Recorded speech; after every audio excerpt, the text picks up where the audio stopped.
Essa é a segunda pregação no capítulo 11 da carta do apóstolo Paulo aos Romanos. Ainda teremos mais uma pregação ainda, mais duas pregações ainda no capítulo 11 de Romanos por vir. Na semana que vem, os casais estarão em retiro, lá em Caldas Novas, mas a programação aqui na nossa igreja durante o domingo, ela permanece inalterada, tá bom? Então você que não está no retiro, você que é solteiro, ainda está orando aí, venha para a EBD, venha para o culto, tá bom? O pastor Kelvin, lá da Jardins, estará com a gente aqui no domingo à noite, pregando a palavra do Senhor, tá bom, irmãos? Então, por favor, venha para a igreja no domingo que vem. Eu estou imaginando que, dada a distância, muitos dos que estão no retiro não conseguirão chegar aqui, mas nem por isso as portas da igreja estarão fechadas. Então, abra a sua Bíblia, já deve ter aberto, mas no capítulo 11 de Romanos, semana passada não, porque o pastor Lucas esteve com a gente, mas na semana retrasada, nós olhamos para Romanos capítulo 11, os primeiros 10 versículos. E nessa noite, nós iremos olhar a partir do versículo 11 até o versículo 24. Diz assim a palavra do nosso Deus, Romanos 11, a partir do versículo 11. Pergunto, pois, porventura tropeçaram para que caíssem? De modo nenhum. Mas pela sua transgressão veio a salvação aos gentios, para pô-los em ciúmes. Ora, se a transgressão deles redundou em riqueza para o mundo, e o seu abatimento em riqueza para os gentios, quanto mais a sua plenitude. Dirijo-me a vós outros, que sois gentios. Visto, pois, que eu sou apóstolo dos gentios, glorifico o meu ministério, para ver se, de algum modo, possa incitar a emulação os do meu povo e salvar alguns deles. Porque se o fato de terem sido eles rejeitados trouxe reconciliação ao mundo, que será o seu restabelecimento, senão vida dentre os mortos? Verso 16. E se forem santas as primícias da massa, igualmente o será a sua totalidade. Se for santa a raiz, também os ramos o serão. Se, porém, alguns dos ramos foram quebrados, e tu, sendo oliveira brava, foste enxertado em meio deles, e te tornaste participante da raiz e da seiva da oliveira, não te glories contra os ramos. Porém, se te gloriares, sabe que não és tu que sustentas a raiz, mas a raiz a ti. Dirá, pois, alguns ramos foram quebrados para que eu fosse enxertado. Bem, pela sua incredulidade foram quebrados. Tu, porém, mediante a fé estás firme. Não te ensoberbeças, mas teme. Porque se Deus não poupou os ramos naturais, também não te poupará. Considerai, pois, a bondade e a severidade de Deus. Para com os que caíram, severidade, mas para contigo, a bondade de Deus, se nela permanecerdes. Doutra sorte, também tu serás cortado. Eles também, se não permanecerem na incredulidade, serão enxertados, pois Deus é poderoso para os enxertar de novo. Pois, se foste cortado da que por natureza era oliveira brava, e contra a natureza enxertado em boa oliveira, quanto mais não serão enxertados na sua própria oliveira aqueles que são ramos naturais. Então, até aqui a palavra do nosso Deus. Nós temos visto, meus irmãos, que o plano soberano de Deus ainda inclui um lugar no futuro para Israel, cujo remanescente ainda será salvo, assim como os profetas profetizavam. Em Romanos 11, o apóstolo Paulo ele faz algumas perguntas. Deixa a sua Bíblia aberta aí no capítulo 11. Ele faz algumas perguntas, como nós temos visto, e estas perguntas visam auxiliá-lo na sua explicação a respeito da fidelidade de Deus e da sua palavra para com o seu povo. Então, ali no versículo 1 do capítulo 11, nós vemos uma pergunta. Ele perguntou, como vimos, quando estudamos esse texto, Deus esqueceu o seu povo? Esse povo aqui, a nação de Israel, os judeus. Aí há essa pergunta, Deus esqueceu o seu povo? E nós vimos que Deus não só não esqueceu, como Ele mesmo preserva um remanescente que é salvo pela graça. E nós vimos, depois você pode ir lá no nosso canal no YouTube e revisitar essa pregação, Romanos 11, 1 a 10, que Paulo ali nos apresentou 5 provas de que Deus não abandonou, e Ele não abandona o seu povo, se revelando então como um Deus que é digno da nossa total confiança.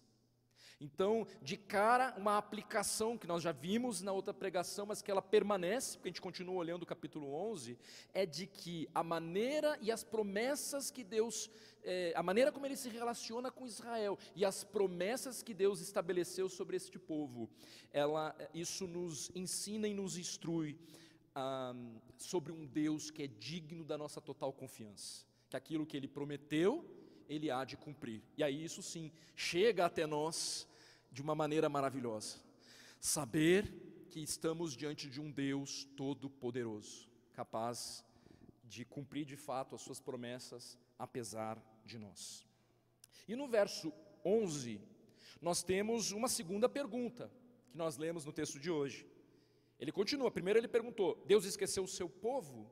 E ainda no seu argumento, ele continua no verso 11, porventura tropeçaram para que caíssem? Quem que tropeçou aqui? Porventura Israel tropeçou, os judeus tropeçaram para que caíssem? E mais uma vez, a resposta que você pode ver aí na sua Bíblia, ela é categórica, de modo nenhum, de modo nenhum. Então Paulo quer deixar claro que a rejeição de Israel não é completa. E mais do que isso, de que a rejeição de Israel aponta para um propósito maior de Deus. Para um propósito maior de Deus. Então em Romanos 11, Paulo ele nos garante que Deus não esqueceu o seu povo, os judeus, e as suas promessas a eles. É nisso que consiste, na verdade, os capítulos 9, 10 e 11. Então o pressuposto, irmãos, é que Deus fez promessas para Israel no Antigo Testamento e que tais promessas ainda irão se cumprir literalmente. E aí sim, como eu tenho pontuado, a cada pregação em torno desses capítulos, sim, há outros entendimentos a respeito da interpretação desses capítulos aqui. Há quem entenda que as promessas de Deus para Israel já se cumpriram, por exemplo, nos tempos de Josué, com relação à questão da terra, mas com a posse ali da terra, mas nós vimos, quando nós estudamos esse livro, de Josué, nós vimos ali que Israel não expulsou todos os inimigos da terra, por exemplo, e que por isso não desfrutou da promessa conforme Deus havia dito, inclusive de paz. Então eles desobedecem a Deus numa série de circunstâncias, como nós vimos em Josué, e acabam então por não desfrutarem da maneira como Deus havia dito sobre daquela terra, com a paz inclusive.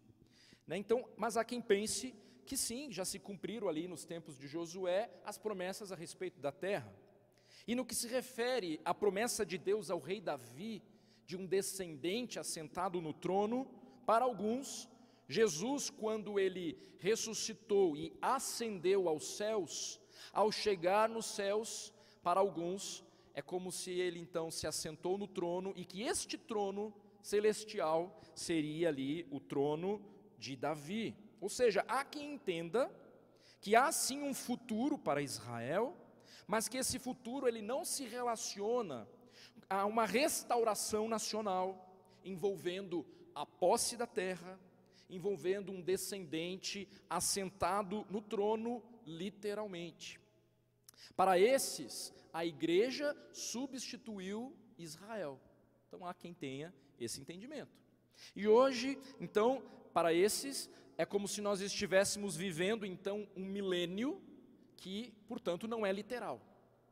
Então, é nesse sentido alguns diferenciais que têm a ver com hermenêutica, com a maneira como você interpreta as Escrituras. No entanto, como os irmãos já perceberam,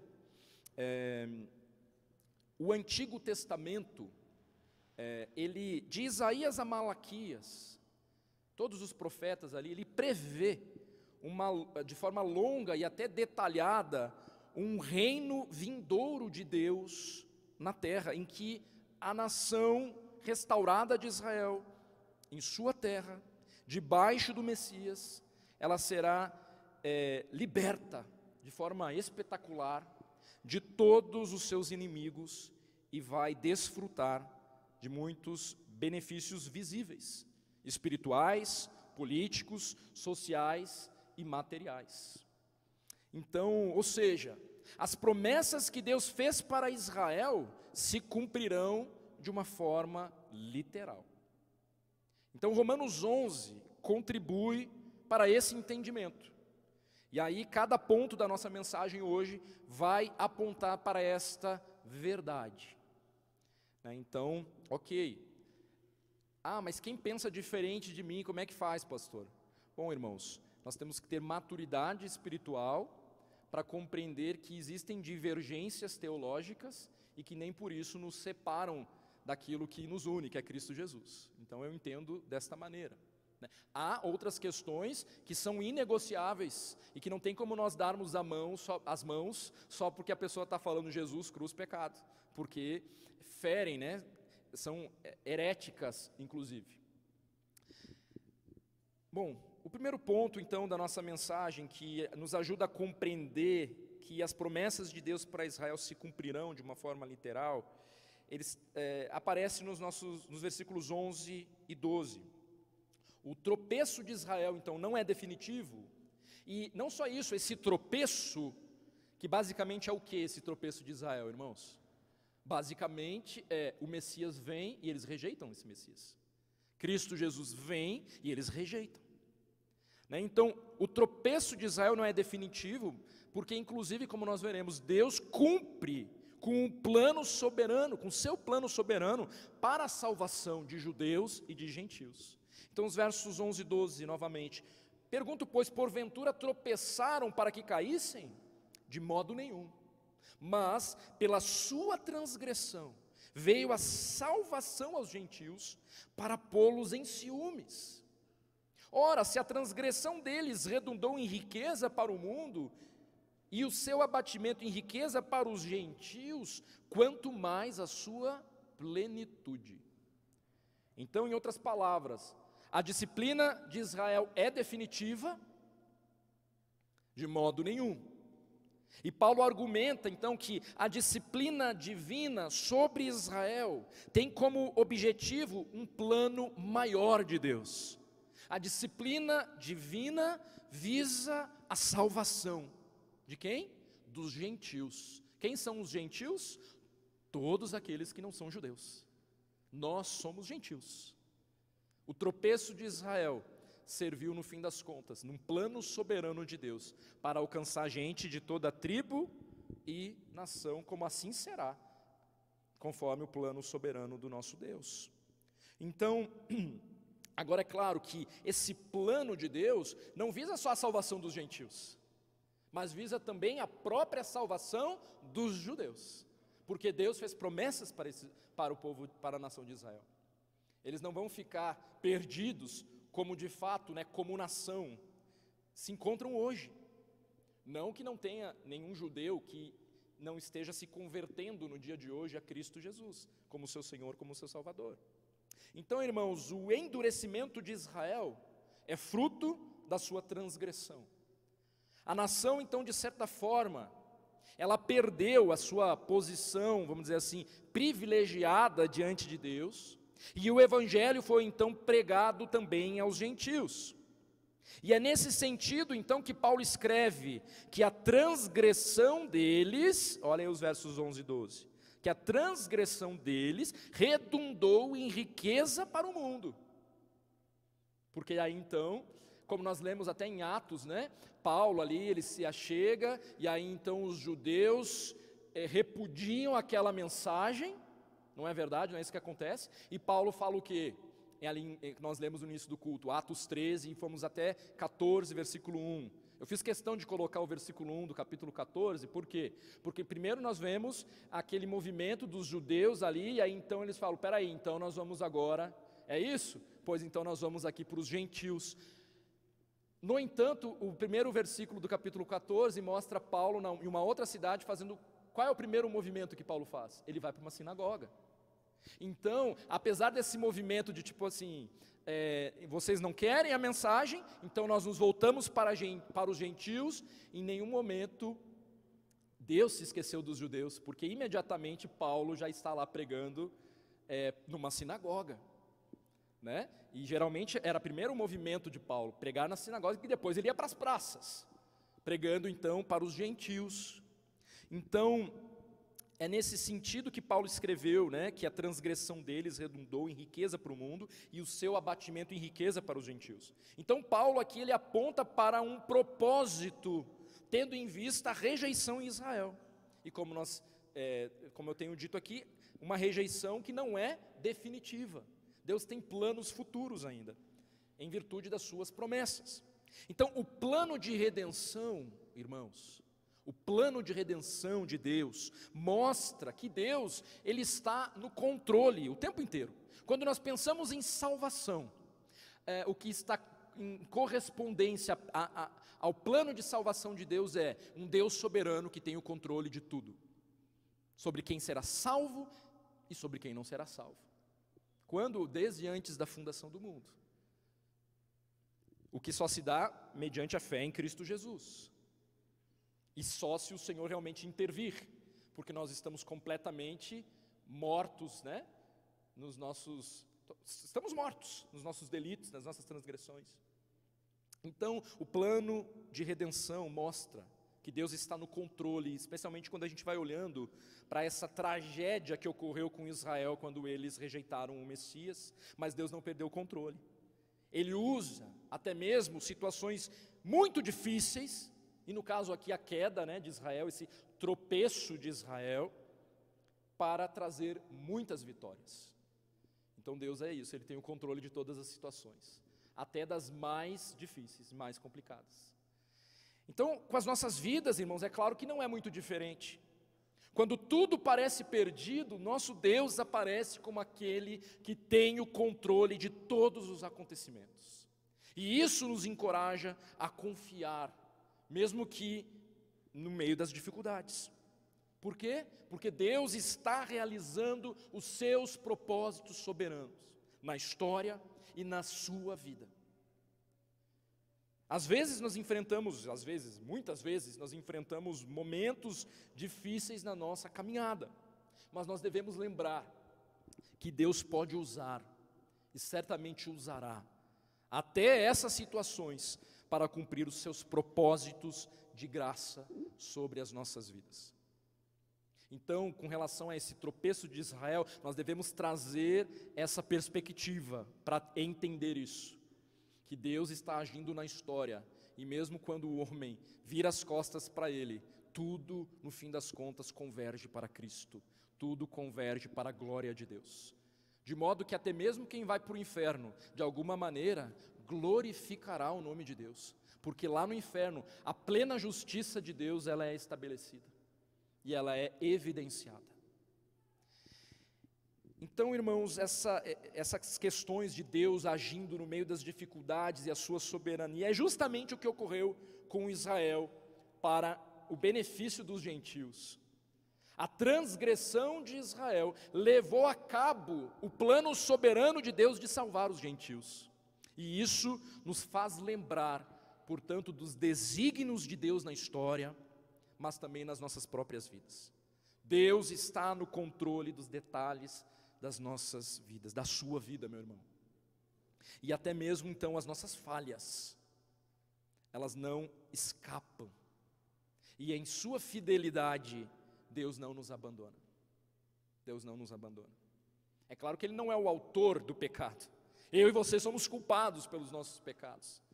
Mas, pasmem, até mesmo o nosso tropeço, de alguma maneira, lá está o nosso Deus, por amor ao seu próprio nome, ainda nos preservando e moldando o caráter de Cristo em nós.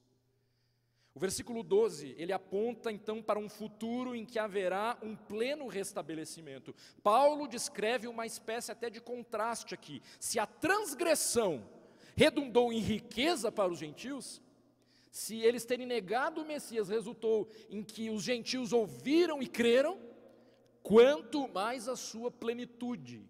Então há um indicativo aqui, que em algum momento, depois desse tropeço, haverá uma plenitude para Israel. E aí, quanto mais a plenitude. O que isso vai significar para as demais nações? Porque se até o tropeço significou salvação, o que será então quando esse povo se voltar e falar, verdadeiramente Jesus Cristo é o Messias tão esperado? As nações certamente serão beneficiadas. Aqui, irmãos, então, no verso 12, Paulo tem em mente os seus leitores gentios. Lembra que essa igreja ela é composta por gentios, praticamente na sua maioria, também tem judeus. E aí Paulo, então, ele está se voltando para os seus leitores gentios e ele deseja que os gentios, os que não são judeus, os gentios cristãos ali, reconheçam a importância para eles mesmos da restauração de Israel.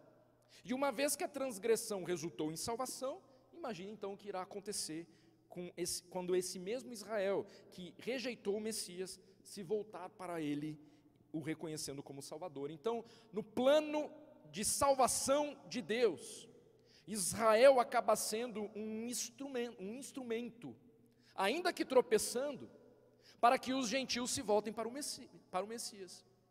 E os gentios, uma vez que passaram a desfrutar das bênçãos por pertencer ao Senhor, inclusive eu e você, no momento que nós nos rendemos a Cristo, nós fomos inundados pelo próprio Espírito Santo habitando em nós. Quantas bênçãos nós recebemos. Então perceba, os gentios, uma vez que passaram a desfrutar das bênçãos espirituais por pertencer ao Senhor, estes servem como um objeto de ciúmes para que Israel caia em si em tempo oportuno, que é o que o texto vai falar.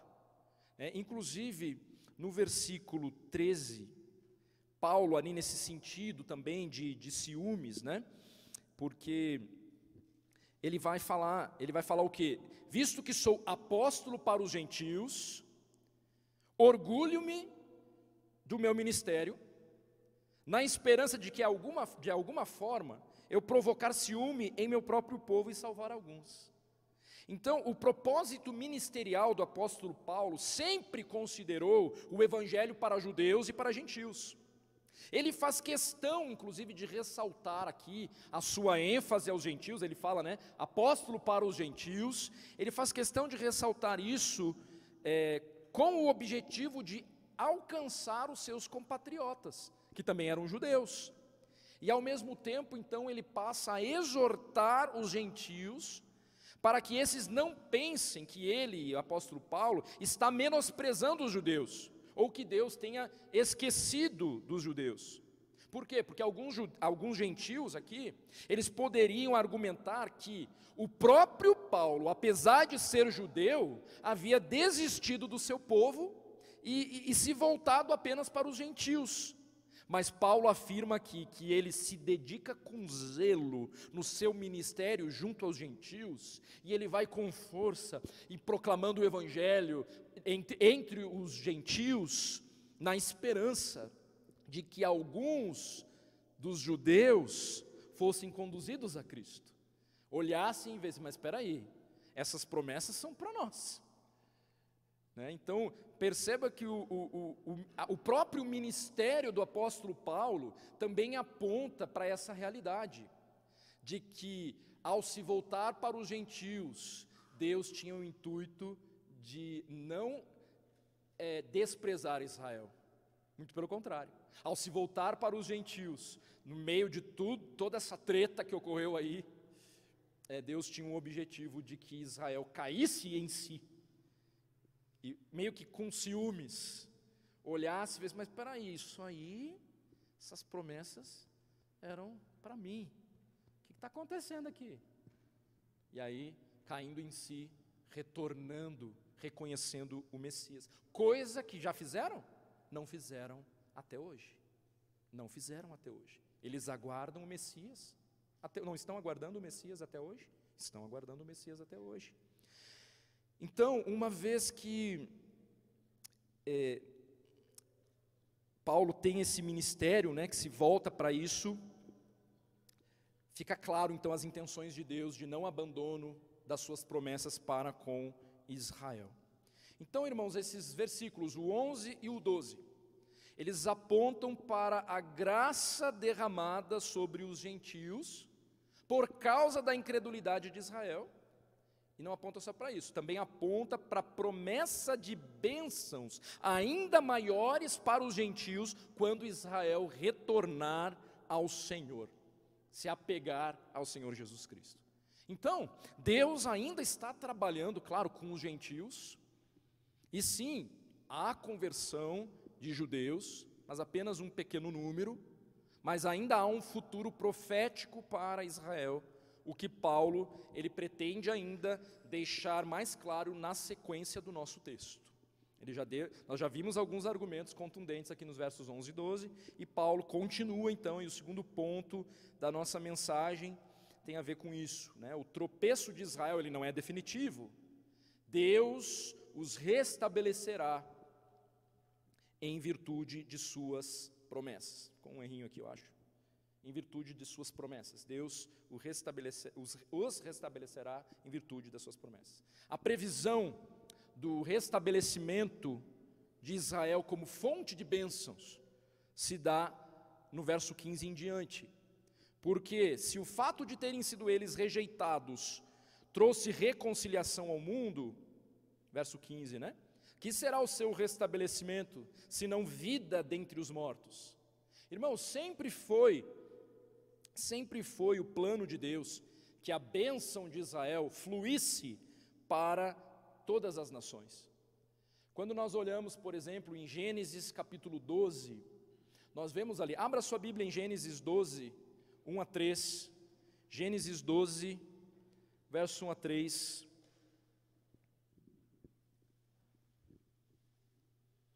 Gênesis 12, 1 a 3, uma passagem que nos lembra e que nos traz a verdade de que, no fim das contas, sempre foi plano de Deus que a bênção de Israel fluísse para todas as nações. Então, Gênesis capítulo 12, os primeiros 3 versículos, diz assim: Ora, disse o Senhor a Abrão, sai da tua terra, da tua parentela e da casa de teu pai, e vai para a terra que te mostrarei. De ti farei uma grande nação, e te abençoarei, e te engrandecerei o nome, sê tu uma bênção. Abençoarei os que te abençoarem, e amaldiçoarei os que te amaldiçoarem.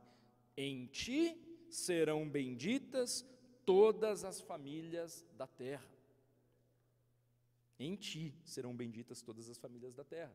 Lá em Êxodo 19, abra sua Bíblia em Êxodo capítulo 19, versos 5 e 6. Êxodo 19, 5 e 6. Diz assim, Deus está falando aqui agora com Moisés. Falou com Abraão, agora falando com Moisés.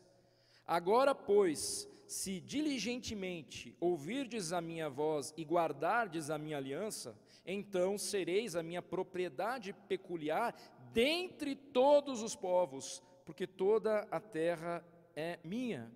Vós me sereis reino de sacerdotes e nação santa. São estas as palavras que falarás aos filhos de Israel. Mas aqui, dentre todos os povos, né? Então, não é nenhuma novidade que Deus desejava usar Israel como esse instrumento de bênção para todas as nações. E a ideia, então, de um restabelecimento tem a ver com isso, né? Porque Israel falha miseravelmente, né? Então essas promessas, elas estão em suspenso. O restabelecimento de Israel, no versículo 15, então, essa ideia de restabelecimento, ela é confirmada por Paulo através de duas ilustrações aí. No versículo, volta lá para Romanos capítulo 11, e aí nós vemos aí no versículo 15, porque se o fato de terem sido eles rejeitados trouxe reconciliação ao mundo, que será o seu restabelecimento, se não vida dentre os mortos? Aí o versículo 16, se forem santas as primícias da massa, igualmente o será a sua totalidade. Se for santa a raiz, também os ramos o serão. Aqui duas metáforas, cada uma considerando a parte pelo todo, né? Considerando a parte pelo todo. Verso 16, se forem santas as primícias da massa, as primeiras partes dessa massa, então igualmente o será a sua totalidade. E da mesma forma, se a raiz é santa, então o que sai dali também é santo, né? Então ele usa essas duas ilustrações, e essa ideia das primícias da massa aqui, irmãos, remetem a Números capítulo 15, versos 17 a 21. No contexto de Números capítulo 15, as primícias dadas ao Senhor simbolizavam então a consagração da massa inteira, né? Eles deveriam dar as primícias e como que dizendo então, né, que tudo pertencia ao Senhor, né? E que então Paulo então se vale dessa realidade ali em número 15. Então o povo, quando entregava a primeira parte, ele reconhecia que o todo era igualmente consagrado e pertencia ao Senhor. Então, de modo semelhante, Paulo também afirma isso com relação a essa raiz. Se a raiz de uma árvore é consagrada, né, ao Senhor, logo os ramos também o são. Então, na analogia que Paulo está fazendo aqui, dentro do contexto de Romanos, ela se dá de que maneira? Pelo simbolismo em que a primeira parte da massa, e igualmente a raiz, representam então aqui, irmãos, os próprios patriarcas. As promessas que Deus fez então aí, né, para estes homens, as alianças que Deus fez com estes homens, começando por Abraão. Então, uma vez que Deus fez promessas, alianças aí a estes homens, subentende-se então que tais promessas, elas certamente alcançarão o todo da nação no seu momento oportuno. Então é esse tipo de argumento que Paulo está usando aqui para afirmar que Deus não se esqueceu do seu povo, que eles não tropeçaram para que ficassem caídos, porque Deus é fiel às suas promessas, promessas que Ele fez para quem? Para as primícias, para Abraão, para os patriarcas, e então, como sendo as primícias, isso certamente arrasta para o todo ali. Então, uma vez que Deus faz isso, Paulo então está usando esse argumento para dizer, há esperança sim para Israel. A promessa de Deus aos patriarcas, irmãos, garante que um dia Israel será restabelecido, será santa. Essa analogia da oliveira, utilizada por Paulo aqui, para explicar o lugar que Israel e a igreja ocupam na história da redenção, também é essencial para a gente entender a diferença de função entre os dois. Lembra, no início eu falei, nós estamos partindo de um pressuposto em que a igreja não substituiu Israel, até porque esse é todo o argumento que eu estou colocando aqui. Eles não tropeçaram para que ficassem caídos, né? Eles tropeçaram, isso serviu de bênção inclusive para os gentios, mas ainda Deus há de restaurá-los, né? Então sim, há um outro entendimento a respeito disso, mas entender a diferença dessa função entre os dois, a rejeição dos judeus então, assinalada aqui em Romanos 11, ela não foi total e nem definitiva. Existe um remanescente israelita, quando Paulo está ali escrevendo a carta, E haverá no futuro uma restauração de Israel, que será bênção para o mundo todo. Então, de que forma saber disso, né? O que isso traz de aplicação para as nossas vidas? Bom, nós devemos primeiro confiar, mais uma vez naquilo que eu falei, que Deus tem um plano soberano e que Ele cumprirá as suas promessas, tanto para a igreja quanto para Israel. E essa confiança, ela deve nos encher de esperança, sabendo que Deus traz redenção e restauração completa no seu tempo. Sendo assim, então, meus irmãos, nós devemos obedecer a Deus na missão que nós recebemos, por exemplo, de continuar proclamando o Evangelho a toda criatura, enquanto nós aguardamos o cumprimento do plano de Deus na história. Nós devemos, então, inclusive, orar pela salvação de Israel. Não significa compactuar com tudo que este Israel caído, que tem desprezado o Messias, faz, mas tampouco significa desprezar essa nação, porque, como nós temos visto, Deus cumprirá as suas promessas. Deus rejeitou o seu povo? De modo nenhum. Tropeçaram para que caíssem? De modo nenhum.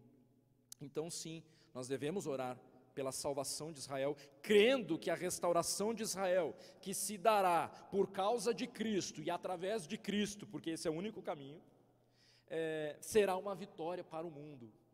E aí, claro, nós temos implicações aqui escatológicas, isso então está apoiado, sim, no milênio literal, com o próprio Senhor Jesus Cristo, então, reinando literalmente, assentado no trono em Jerusalém, durante este milênio, cumprindo-se promessas. Então, sim, como eu falei, há irmãos que têm uma outra perspectiva, e de fato está tudo bem, são nossos irmãos em Cristo, né? E até mesmo aqui na nossa igreja, às vezes tem pessoas com outro pensamento a respeito disso, e também está tudo bem, né? É aquilo, quando tudo se der, então cada um vai olhar para o outro e falar assim, viu? Né? Então o Senhor, Ele é fiel, né? Convém que a gente não venha se perder em debates teológicos, perdendo de vista a questão principal. Mas de fato, é claro que quando você, inclusive, precisa pregar a respeito disso, como eu, você precisa então apontar para a tua linha de raciocínio, para aquilo que você entende que é mais coerente com as Escrituras, com uma leitura literal das Escrituras. Mas nem por isso eu desprezo, como às vezes ocorre, de modo contrário, os irmãos que pensam de maneira diferente, né? Então, sim, precisamos vigiar com relação a isso para a gente não se perder no caminho, no meio do caminho. Então, irmãos, ainda olhando para essa perspectiva de restabelecimento de Israel, Paulo, se voltando para os irmãos gentios, ele faz uma exortação para eles. Ele o exorta para que eles tenham uma postura de humildade e de temor. Paulo, ele compara, como nós lemos no texto, né, esses ramos naturais quebrados a quem? Israel, né? Ele compara Israel a esses ramos naturais quebrados. E a igreja a ramos de uma oliveira brava. Então existe a oliveira perfeita aqui e uma oliveira brava, né, de outra espécie aqui. Então Paulo, aqui os ramos naturais, Israel que foi quebrado dessa oliveira. E aí então, versos 16 e 17, né? Verso 17, se porém alguns dos ramos foram quebrados, e tu, gentios, sendo oliveira brava, fostes enxertado em meio deles, e se tornaste então participante da raiz e da seiva da oliveira, né? Aquele processo de enxerto, né? Não sei quem que é da agricultura, pega um pedaço, um galho e coloca lá na árvore, né? E aí há uma recuperação, né? Ou ele começa a frutificar ali, a esse método daqui que Paulo está se referindo, né? Nessa ideia de enxerto aqui. Então, Paulo ele faz essa comparação, ramos naturais quebrados, Israel, e a igreja ramos de oliveira brava que são enxertados. E qual que é a exortação do apóstolo Paulo, né? A exortação do apóstolo se volta para os cristãos gentios, para que estes não venham a desprezar Israel, naquele contexto ali, especialmente. Olha os versos 18 e 20. Não te glories contra os ramos, porém se te gloriares, sabe que não és tu que sustenta a raiz, mas a raiz a ti. Dirás, pois, alguns ramos foram quebrados para que eu fosse enxertado. Bem, pela sua incredulidade eles foram quebrados. Tu, porém, mediante a fé estás firmes. Não te ensoberbeças, mas teme. Ele está exortando aqui os gentios. Não vai se achando, porque tu que não era nada, agora Deus te alcançou. Você está achando o quê? Que você pode viver de qualquer maneira e que Deus vai passar batido por isso? Se Ele não fez isso nem com o próprio Israel, tu acha que Ele vai passar batido? Então note que Israel, mesmo caído, tendo tropeçado, é chamado de ramo natural, em contraste com a igreja, oliveira brava. E assim Paulo, ele quer trazer à memória dos cristãos gentios, de que eles não devem presumir que são superiores a Israel, porque foi Deus, na sua graça e na sua misericórdia, que os alcançou. Então, Israel, os ramos naturais, eles foram cortados por sua incredulidade, por não crerem no Messias, mas os gentios, eles precisavam entender que eles foram enxertados, não por mérito próprio, mas por graça, não por mérito. E mais do que isso, eles precisavam entender que Deus ainda tem uma promessa de restauração para Israel. De modo que, verso 23, se não permanecerem na incredulidade, serão enxertados de novo. E aí, se você volta para os profetas no Antigo Testamento, você verá várias profecias, deixando claro que haverá um dia em que Israel se voltará para o Messias e desfrutará das promessas. Então, e aí Paulo está falando isso, se não permanecerem na incredulidade, eles serão enxertados de novo. E o motivo também tem a ver com a natureza dos próprios gentios, verso 24, se foste cortado daqui por natureza, era oliveira brava, e contra a natureza você foi enxertado numa boa oliveira, quanto mais não serão enxertados na sua própria oliveira aqueles que são ramos naturais.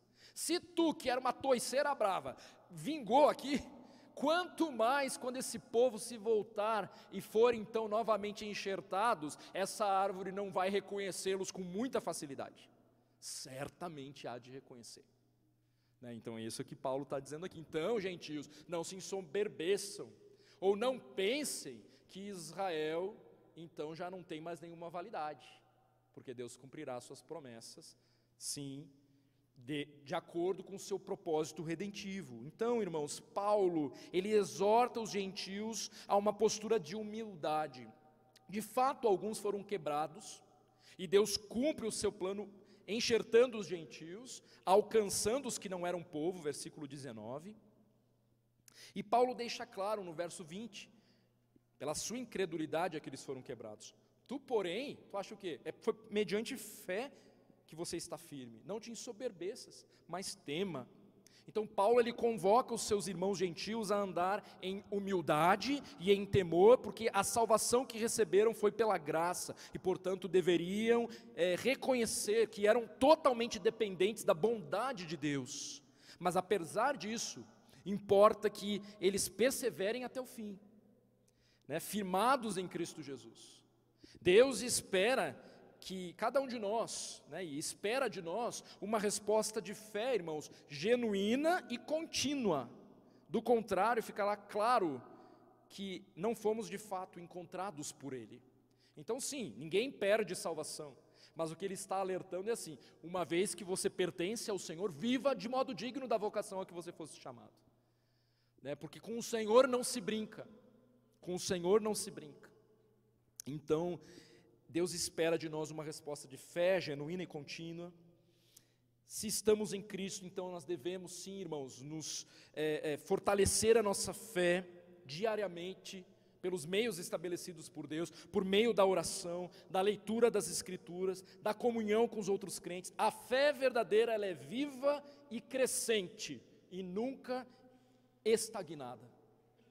A fé verdadeira nos impulsiona a crescer, a nos aproximarmos mais perto de Cristo.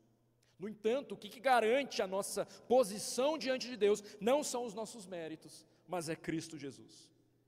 Os que não eram povo, eles foram aceitos mediante a fé em Cristo Jesus.